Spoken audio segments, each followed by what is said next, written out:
2004 പുറത്തിറങ്ങിയ ഭരത് നായകനായ കാതൽ എന്ന തമിഴ് ചിത്രത്തിലൂടെയാണ് സന്ധ്യ അഭിനയത്തിലേക്ക് വരുന്നത്. ഈ സിനിമ ഹിറ്റായി മാറിയതോടെയാണ് സന്ധ്യയുടെ പേരിനൊപ്പം കാതൽ എന്ന പേര് കൂടി ചേർക്കപ്പെടുന്നതും. 2015 സന്ധ്യയുടെ വിവാഹം.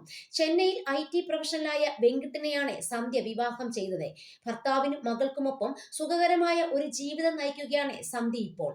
മുൻപൊരിക്കൽ ഒരു അഭിമുഖത്തിൽ കാതൽ സിനിമയിലേക്ക് സന്ധ്യ എത്തിയതിനെ കുറിച്ച് നടൻ ഭരത് സംസാരിച്ചിരുന്നു.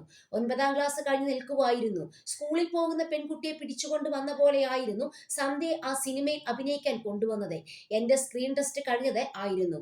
ഒരു കുട്ടി വന്നിട്ടുണ്ട് നോക്കാൻ പറഞ്ഞപ്പോഴാണ് ഞാൻ പോയി സന്ധ്യയെ കാണുന്നത്.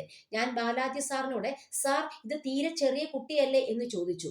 സാർ പറഞ്ഞത് കഥ മനസ്സിലാവുമ്പോൾ ഈ സംശയം തീരും എന്നായിരുന്നു ഭരത് പറഞ്ഞത്. എനിക്ക് ശരിക്കും ആക്സിഡന്റിലായിട്ടാണ് ഈ അവസരം വന്നത്.